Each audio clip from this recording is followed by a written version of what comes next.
Hello बच्चों, very good morning to all of you students. आज एक और लेक्चर लेके आए हैं 12th क्लास फिजिक्स का चैप्टर नंबर 2 इलेक्ट्रिक पोटेंशियल एंड कैपेसिटेंस का। जो ये चैप्टर है ये न्यूमेरिकल का पार्ट लेके आए हैं चैप्टर से, क्योंकि ब्लूप्रिंट के आधार पर जो ब्लूप्रिंट है आपका उसके आधार पर इस चैप्टर से एक न्यूमेरिकल पर्सन आएगा और एक आएगा आपका वस्तुनिष्ठ का पर्सन और एक क्वेश्चन मिलेगा आपको अतिलघुत्रात्मक का पर्सन। और ये जो पर्सन मिलेंगे ये आप लोगों को मैं बारी बारी से करा रहा हूं। और अब मैं आप लोगों के एक विशेष सूचना देना चाहता हूं जो आरबीएसई बोर्ड का एग्जाम देने वाले बच्चों के लिए। हम लेके आ रहे हैं chapter number 3 to chapter number 14 के जितने भी अति लघुत्रात्मक, लघुत्रात्मक और बड़े पर्सन भी लेके आ रहे हैं आप लोगों के, और उनको पूरे सोल्व करा रहे हैं। तो हम अभी पोस्ट करने वाले हैं, जो पूरी एक सीरीज पोस्ट करेंगे, जो एक पीडीएफ बना के छोड़ेंगे और उनमें से कोई क्वेश्चन आपको बाहर नजर नहीं आएगा आरबीएसई बोर्ड में से। और हम हो सकता है न्यूमेरिकल के पार्ट में क्या होता है कि हो सकता है 1-2 क्वेश्चन डिफरेंस मिल जाए, लेकिन हम ऐसा कोई पैटर्न नहीं छोड़ेंगे जो डिफरेंस पैटर्न मिले। और हो सकता है संख्याएं बदल सकती हैं, बट जो पैटर्न रहेगा एग्जाम का वो सेम का सेम रहेगा। तो हम जल्दी ही लेके आने वाले हैं, 1-2 दिन में। थोड़ा सा टाइम थोड़ा बिजी है तो जल्दी हम टाइम निकालेंगे इसके लिए।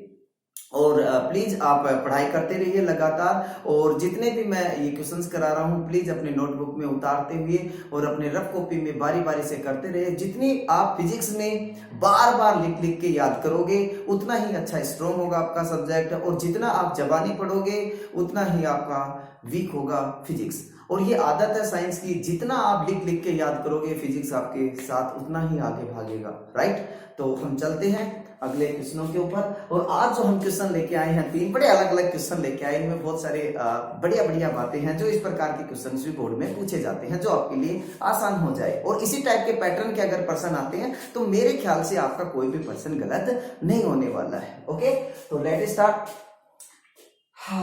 देखिए 3 गुणा 10 की घात -6 गुलाम तथा -2 गुणा 10 की घात -6 गुलाम के दो आवेश परस्पर 15 सेंटीमीटर दूर हैं। यानी पहला क्वेश्चन ये दे रखा है कि हम यहां लिख देते हैं आंसर नंबर फर्स्ट। मेरे पास 2 आवेश हैं, ध्यान से सुनना।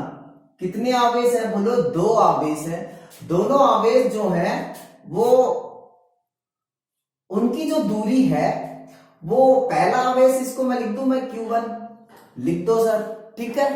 या मैं ठीक है, चलो मैं ये 2 बिंदु आवेश के लिए है ना, 2 आवेश हैं तो मैं इसको लिख देता हूं यार A लिख देता हूं, इसको मैं लिख देता हूं B, ठीक है। इसको भी मैं लिख देता हूं QA। बराबर दे रखा है 3 गुणा 10 की घात -6 गुलाम, ठीक है। बात समझ में आया?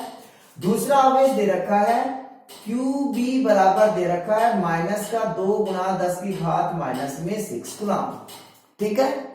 अच्छा, इनके बीच की जो दूरी है, यहां से जो दूरी दे रखी है वो दे रखी है 15 सेंटीमीटर। कितनी दे रखी है बोलो? 15 centimetre. Okay, no problem, 15 centimetre दे रखी है। तो कह रहा है इन दोनों आवेशों को मिलाने वाली रेखा के किस बिंदु पर विद्युत विभव शून्य होगा। अब आप लोगों देखो, इन दोनों बिंदु, ये 2 बिंदु हैं, इनके बीच में कहां पर विभव शून्य होगा। तो एक बात आप प्लीज याद रख लीजिए, जिस आवेश का मान जितना ज्यादा होगा वो आवेश उतना ही ज्यादा क्या लगाएगा? बल लगाएगा। ओके, तो यहां पे देखिए माइनस का 2 कूलम आवेश है और यहां पे ये प्लस का 3 कूलम आवेश है, ठीक है। तो बल कौन ज्यादा लगाएगा बोलो? ये 3 गुणा 10 की घात -6 कूलम वाला बल ज्यादा लगेगा। तो हम कल्पना कर ले कि सपोज दैट, माना कि हमने कहा कि मान लिया कि यहाँ पे जो विभव है, यहाँ पे जो विभव है वो कितना है बोलो? 0। कितना है बोलो? 0। तो मैं इसको मान देता हूं यहाँ पे जो विभव है वो 0 है। तो यहां से लेके यहां तक की जो दूरी है वो मान लिया मैंने x कैलकुलेट कर लिया, ठीक है। यहाँ पे जो विभव माना है वो नेट जो विभव है V = हमने कितना मान लिया यहाँ पे? 0। बात समझ में आ रही है ना आप लोगों को? ठीक है, नो प्रॉब्लम सर। और जो ये वाली दूरी बचेगी ना, देखो यहां तक की x थी, पूरी दूरी 15 सेंटीमीटर है, तो ये वाली दूरी कितनी बचेगी? इस वाली में से इसको घटा देंगे तो क्या बचेगा? 15 माइनस में क्या बचा बोलो? x दूरी यहाँ पे बच गई। बात समझ में आई कि नहीं आई? यानी इस बिंदु पर, ये जो P बिंदु माना है ना हमने, मान लिया कोई बिंदु P बिंदु पर विभव कितना है बोलो 0, दोनों आवेशों के बीच का, राइट। तो आंसर निकालते हैं। तो इस प्रकार के प्रश्नों में सबसे पहले आप ये फॉर्मूला लिखने से पहले आप लोगों को थोड़ा सा मैं आइडिया दे देता हूं। देखिए जब भी कोई आवेश, जैसे मान लीजिए कोई आवेश रखा हुआ है Q आवेश, ठीक है, ये बड़ा फेमस फॉर्मूला है, प्लीज इसको आप अपने दिमाग में अच्छी तरीके से पुट कर लेना, क्योंकि इस फॉर्मूले के बगैर ये चैप्टर के न्यूमेरिकल हो ही नहीं सकते, ये बार बार काम आता है। तो बिंदु आवेश से स्मॉल r दूरी पर स्थित किसी बिंदु पर जब हम विभव का मान निकालेंगे तो उसका एक ही फॉर्मूला होता है हमेशा, के क्यू अपॉन में क्या होता है बोलो r। ये फॉर्मूला याद रख लीजिए। अब देखो इस आवेश के कारण इस बिंदु पर निकालेंगे तो फॉर्मूला ये लगेगा, इस आवेश के कारण इस बिंदु पर निकालोगा विभव तो भी यही फॉर्मूला लगेगा। समझ में आ रही क्या बात? तो बिंदु आवेश के कारण किसी दूरी पर विभव का जो फॉर्मूला निकालोगे वो आएगा के क्यू अपॉन में क्या आएगा बोलो r, राइट। आई होप ये समझ में आ गया होगा आपको, मैंने ये सूत्र जो लिखवाया है, ठीक है। और आपने अगर मैंने इसको साफ कर दिया तो अपना पॉज करके वीडियो को अपना लिख सकते हो, ठीक है। चलो अब मैं लिख रहा हूं, यहां पे लिखेंगे बिंदु P पर विभव, बिंदु P पर विभव बताना है। तो पहले किसके कारण बोलो, QA आवेश के कारण। तो लिखेंगे, देखो तो बिंदु P पर विभव निकालेंगे तो देखिए QA आवेश के कारण P पर विभव, ठीक है। तो देखिए कितना आएगा, V1 बराबर हो जाएगा के QA। अगर हम चाहें तो हम यहां लिख सकते हैं VA प्लस VB, लेकिन मैं लिख रहा हूं मैं, ठीक है। तो यहां लिख देंगे QA बटे में कितना हो जाएगा, दूरी यहां से यहां तक की कितनी है बोलो x है। बोलो समझ में आया कि नहीं आया? तो अब इसके लिए आप लोग क्या करोगे, V1 बराबर के QA बटे में x आ गया। इसके लिए हमारे पास इक्वेशन नंबर क्या आ गई हमारे पास, ये सपोज दैट फर्स्ट आ गई, ठीक है, ओके। इसके बाद में QB आवेश के कारण P पर विभव, बोलो क्या आएगा, V2 बराबर में आएगा के QB बटे में क्या होगा। अब देखो इस बिंदु से, इस आवेश से यहां तक की दूरी कितनी है बोलो 15 माइनस में क्या है बोलो x, ठीक है। समीकरण नंबर क्या आ गया 2। अब यहां देखो बिंदु P पर विभव, बिंदु P पर विभव जो है वो कितना है बोलो 0 है। बिंदु P पर विभव कितना है 0। तो अब यहां से देखिए अतः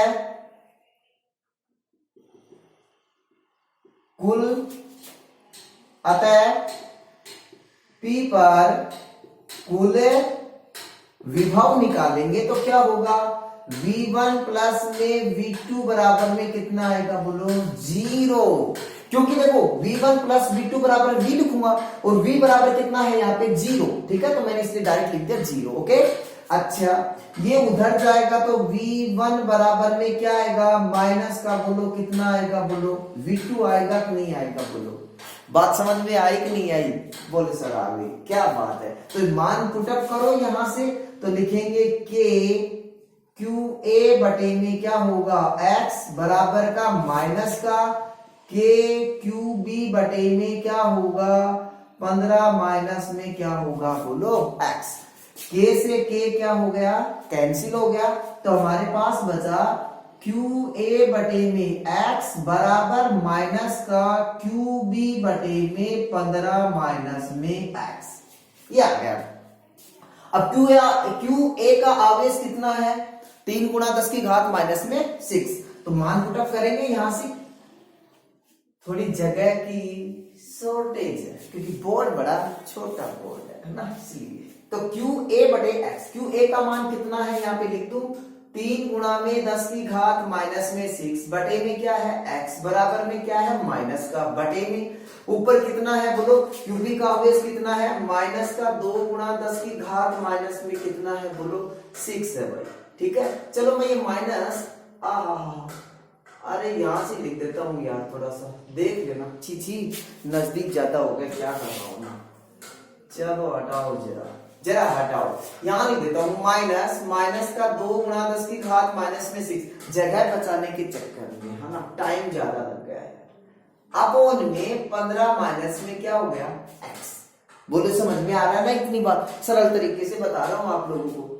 ये कैंसिल हो गए बराबर में, ठीक है। ये माइनस माइनस क्या हो जाएंगे प्लस हो जाएंगे, तो ये बचेगा 3/x हो जाएगा इक्वल टू होगा 2/15 माइनस में क्या होगा x।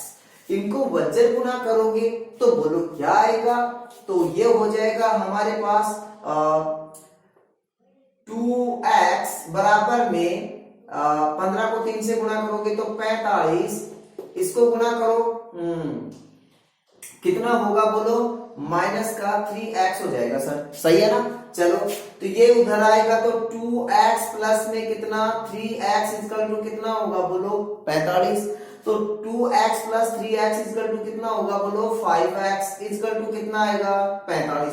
सर 9 से कट जाएगा तो x बराबर हमारे पास आया आंसर कितना 9 सेंटीमीटर। इसका मतलब ये हुआ 3 गुणा 10 की घात माइनस 6 कुलाम से 9 सेंटीमीटर दूरी पर विभव कितना हो जाएगा बोलो 0। ओके बोलो बात समझ में आई नहीं आई, राइट।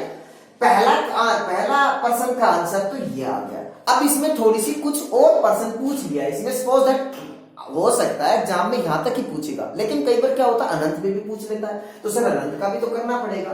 तो यहां तक तो प्लीज एक बार आप इसको स्क्रीनशॉट ले लीजिए इसका, ताकि आप लोगों को अच्छी तरीके से समझ में आ जाए। ओके और मैं देख लूं तब तक वीडियो कैसा चल रहा है। क्या एकदम मस्त चल रहा है, ठीक है। चलो इसको मैं हटा दूं थोड़ा सा, इसको मैं साफ कर दूं क्योंकि दूसरा पैटर्न और निकालना है। ओके अच्छा भाई निकाल लो सर, क्या बात है।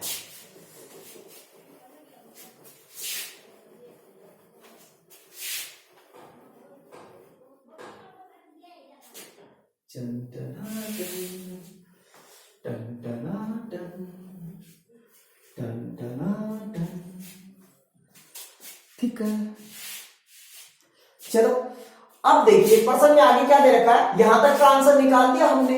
ओके अब निकालना है अनंत पर विद्युत विभव शून्य मान लो।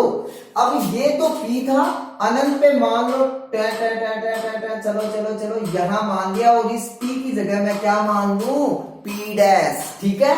तो यहां से लेके यहां तक की जो दूरी होगी, यहां से यहां तक की दूरी जो है वो कितनी है बोलो R डैश है। कितनी दूरी है बोलो R डैश, और ये बिंदु कहां पर है बोलो अनंत पर है। कहां है बोलो ये अनंत पर, और अनंत पर विभव कितना होता है बोलो 0। कितना होता है बोलो 0। अनंत पे विभव कितना होगा बच्चा पार्टी v कितना 0। ओके चलो सर समझ में आ गई। तो इस आवेश से QA आवेश से P डैश की दूरी है R डैश, सॉरी ये x माना था ना, तो मैं थोड़ा सा x डैश ही लिख देता हूँ ना, क्यों मैं भी ना कभी कभी ऐसी गड़बड़ियां कर देता हूँ कि क्या बताऊं। चलो x डैश मान लिया, ठीक है सर। तो इस आवेश से यहां तक की दूरी कितनी बचेगी जरा बताना प्लीज, लिख दो ना कितनी।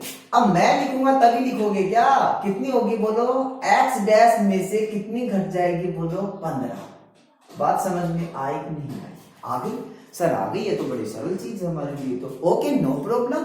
तो अब हम वही उसी फॉर्मेट से हम कैलकुलेशन करेंगे, ठीक है। तो देखिए अतः बिंदु P डैश पर विद्युत विभव शून्य है। कितना है शून्य है।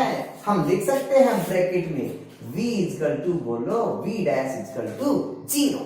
ओके, हाँ डैश लिख देता हूँ थोड़ा अच्छा लगेगा, है ना। ये वी था, ये वी डैश हो गया। ओके चलो अब क्या करोगे बोलो, इस आवेश के कारण यहां पे विभव, तो देखो सिंपली बात, तो मैं लिखूंगा v डैश 1 प्लस का v2 डैश बराबर में डायरेक्ट 0। देखो उसी तरीके से कर सकते हो आप भी, लेकिन मैं थोड़ा सा शॉर्ट कर रहा हूं थोड़ा सा, है ना, क्योंकि वीडियो लंबा बन जाएगा।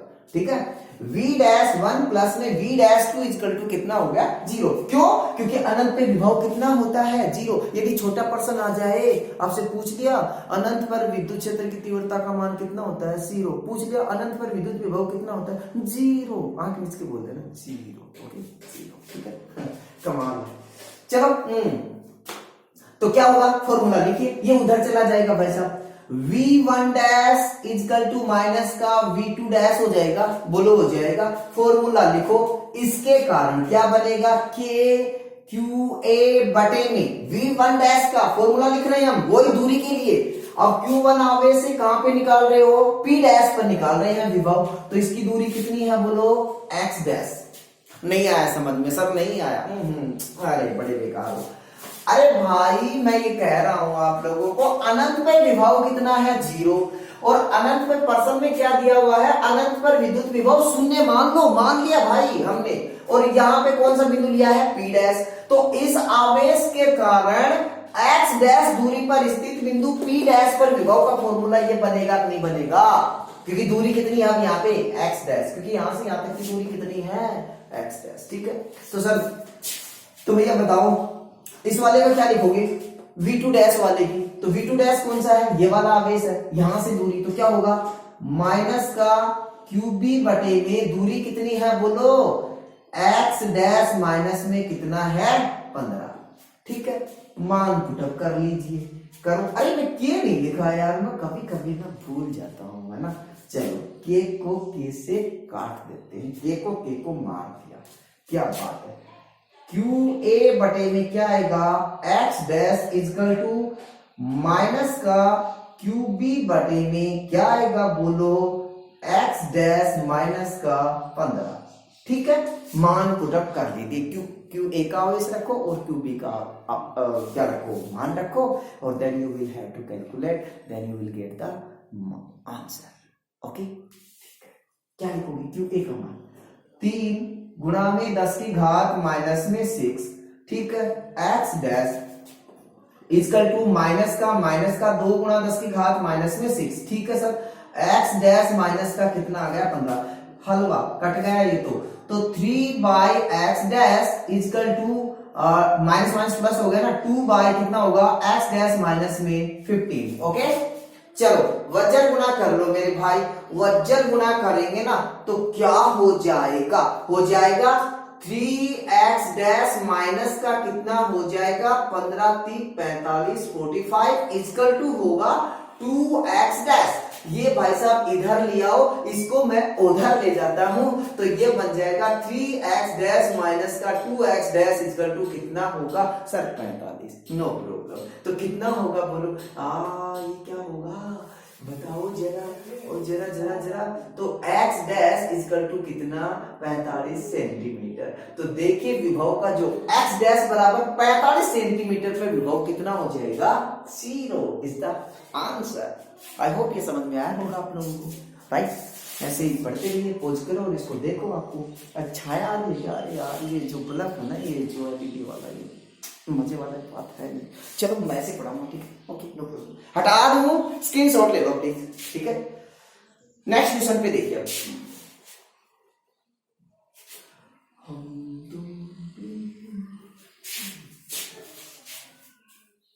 अच्छा अब देखिए जरा दूसरा पर्सन, बड़ा शानदार पर्सन है ये दूसरा पर्सन। ठीक है,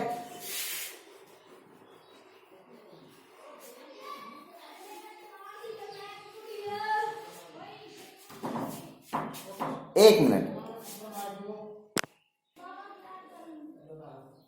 हाँ चलो अगला क्वेश्चन देखिए जरा, क्वेश्चन नंबर 2 का आंसर। ओके क्या क्या रखा है, दिए गए चित्र में बिंदु A तथा B के मध्य तुल्य धारिता निकालनी है। क्या निकालनी है? तुल्य धारिता। आपको मैं बता देता हूं थोड़ा सा। तुल्य धारिता निकालने के लिए फॉर्मूला याद कर लो, लिख लो। क्या है यार? छी छी छी छी, क्या है? क्या देखो,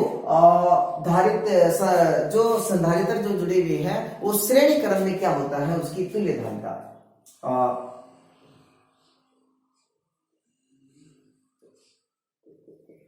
संधारित्रों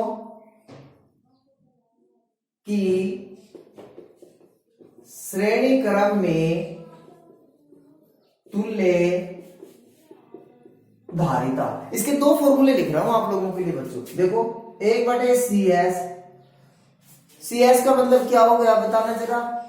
सीरीज ऑफ कैपेसिटर। ओके, ठीक है भाई, ये आता है का सर, हम क्या मजाक मार रहे हो। 1/C1 प्लस में 1/C2 प्लस में 1/C3 प्लस में ऐसे जोड़ते रहना, ठीक है। अगर 2 से ज्यादा है तब तो ये फॉर्मूला अप्लाई करना है। लिख देता हूं, 2 से ज्यादा संधारित्रों के लिए सूत्र है ये, ठीक है भाई। कितने के लिए? 2 से ज्यादा है तो। और यदि मान लो कितने संधारित्र है, कितने कैपेसिटर है? 2 ही है, तो उसके लिए बड़ा प्रसिद्ध फॉर्मूला है। 2 संधारित्रों के लिए, 2 संधारित्रों के लिए, लेकिन कौन से क्रम में होने चाहिए? श्रेणी क्रम में। कौन से क्रम में? बोलो, श्रेणी क्रम में, ठीक है। उस कंडीशन में होगा CS इक्वल टू C1 गुणा में C2 बटे में C1 प्लस में C2। ओके, बोलो बात समझ में आई कि नहीं? आगे क्या? ये फॉर्मूले याद रखना है। और समांतर क्रम में तो बड़ा साधारण काम है। संधारित्रों का समांतर क्रम संयोजन में तुल्य धारिता। राइटिंग बड़ी शानदार है ना, थोड़ा सा देख लेना। C इक्वल टू CP, पहला रो कैपेसिटर इक्वल टू क्या होगा? C1 प्लस में C2 प्लस में C3।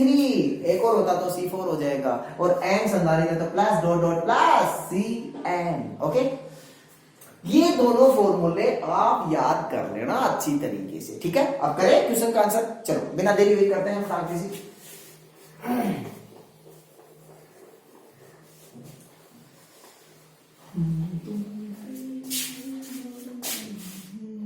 चलो, हाँ देखिए, इधर देखिए, ये दोनों कौन से क्रम में जुड़े हुए हैं? जरा देखो, टक टक टक टक टक टक टक टक, श्रेणी क्रम में। किसमें जुड़े हुए हैं? श्रेणी क्रम में। तो इसको मैं मान लूं क्या? मैं C1, इसको मान लूं मैं C2, ठीक है सर, मान लो ना, क्या दिक्कत है? तो देखो लिखेंगे, चूंकि 3 माइक्रोफैरड व 6 माइक्रोफैरड दोनों श्रेणी क्रम में जुड़े हैं। कौन से क्रम में जुड़े हैं? श्रेणी क्रम में। तो मैं लिखता हूं इसको हटाओ यार, इसको हटा देता हूं मैं। C1 C2 ये थोड़ा सा है ना, अच्छा नहीं लगता। C dash equal to formula, ये लिखूं मैं C1 अरे लिख लो यार, C1 ये लो C2, तो C1 गुणा में C2 बटे में C1 प्लस में C2। फॉर्मूला में पुटअप करो, क्या होगा? C1 कितना है?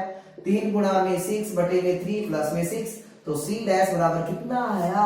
6 3 18 और 6 3 9 कट गए, कितना आया? 2 माइक्रोफैरड। तो आ गया 2 माइक्रोफैरड, आंसर आ गया, ठीक है। चलो नीचे वाला कौन से क्रम में है? बोलो, श्रेणी क्रम में। तो क्या बन जाएगा? बोलो, इसी प्रकार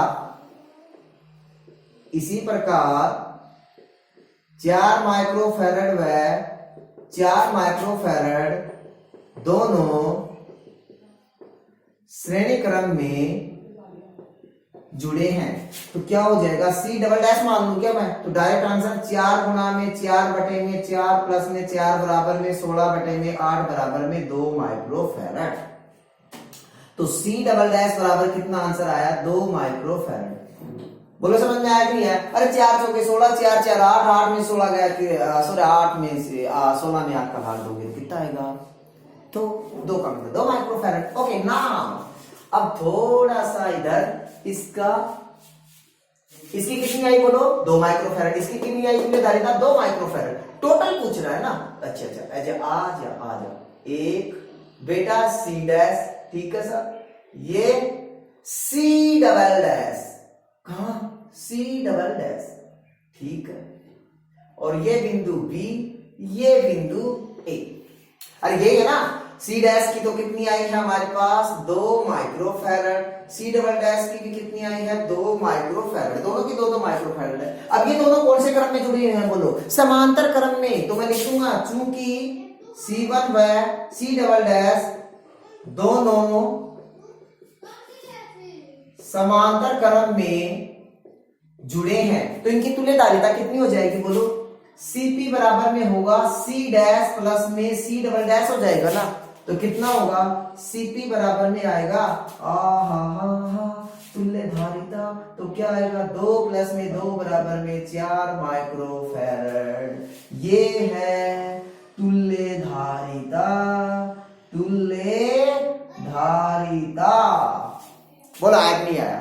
तो देखो आपको मैं बता देता हूं, यदि चैप्टर नंबर 2 में जितने भी कैपेसिटर है, अगर पैरेलल में हो चाहे सीरीज में हो, श्रेणी क्रम में हो, समांतर क्रम में हो, तुल्यधारिता निकाल लो आंख मूंझ के, चाहे उसका विभवांतर का मान पूछे चाहे आवेश का मान पूछे, आंख मीची तुल्यधारिता फाइंड आउट करो।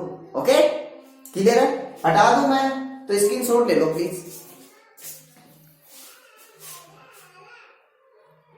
ठीक है, अगला क्वेश्चन देखिए।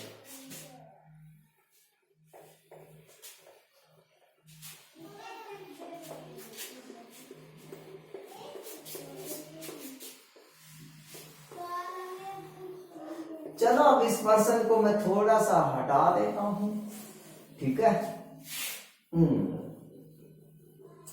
अब आ गया हमारे पास पर्सन, बड़ा शानदार पर्सन आ गया। थोड़ा सा इसमें हो सकता है ये वीडियो थोड़ा सा लंबा बन जाए हल्का सा, क्योंकि थोड़ा समझाना पड़ेगा। अब देखिए इसमें क्या पूछा है, चित्र में दिखाए गए परिपथ में 3 माइक्रोफैरड पे संधारित्र की प्लेटों के मध्य विभवांतर कितना है। मैंने अभी थोड़ी देर पहले क्या बताया था कि पहले तुल्यधारिता निकालो, निकालो इसकी तुल्यधारिता।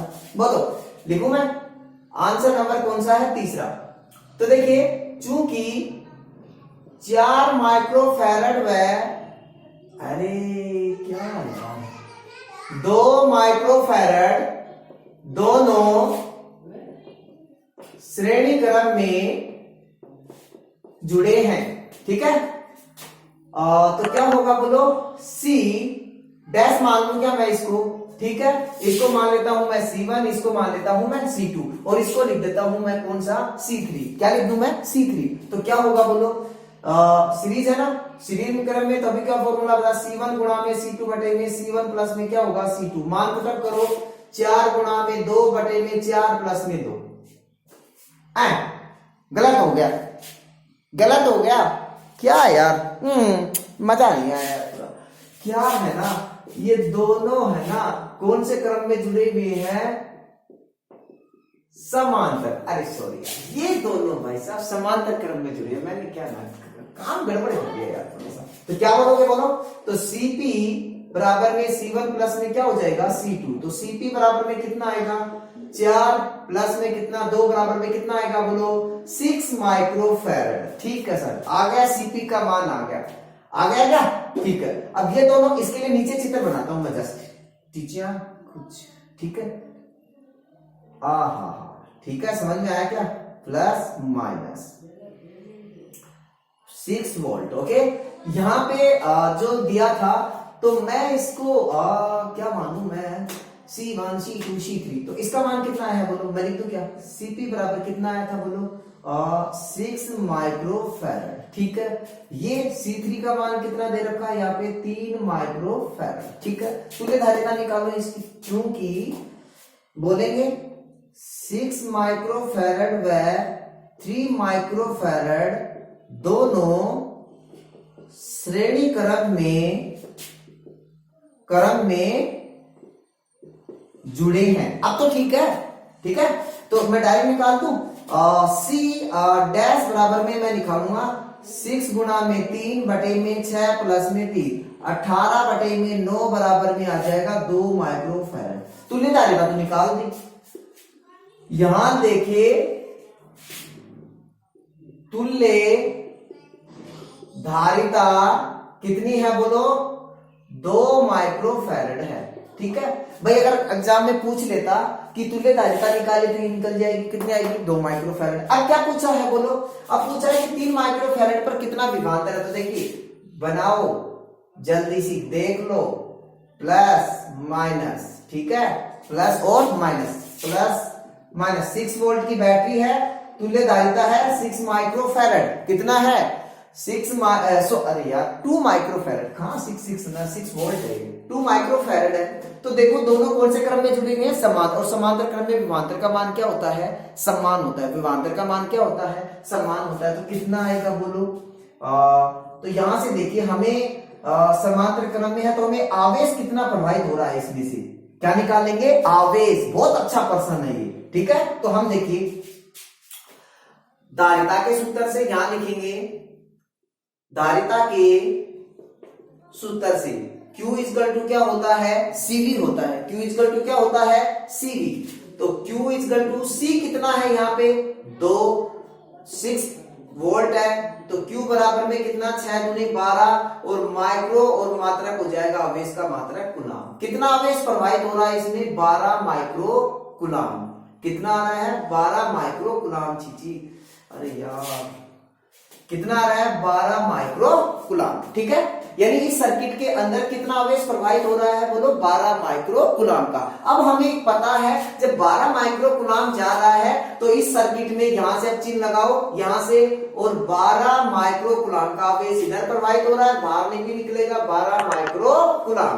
अब देखिए ये दोनों कौन से हैं, कौन से क्रम में, समांतर। समांतर से पहले इधर आओ, इधर बताओ कितना जाएगा, 12 माइक्रोकुलाम आवेश, इधर भी बाहर कितना आएगा, 12 माइक्रोकुलाम। अब बताइए जब जितनी भी डिवाइस श्रेणी क्रम में जुड़े हुए होते हैं तो उनके ऊपर आवेश का मान समान होता है, विद्युत धारा का मान भी क्या होगा, समान। इसका मतलब जितना आवेश इस कैपेसिटर से गुजरेगा उतना ही आवेश इस कैपेसिटर से भी गुजरेगा, राइट। तो आप मुझे बताइए इस 3 माइक्रोफैरड के ऊपर हमें किसका मान निकालना है, विभवांतर का पूछा हमारे पास मान का, किसका पूछा है, विभवांतर का। तो देखिए 3 माइक्रोफैरड पर, तो यहां लिखेंगे चूंकि 3 माइक्रोफैरड पर विभवांतर, तो बोलो परिभाषा क्या होगी, Q इजकल टू बोलो क्या होता है, CV होता है ना।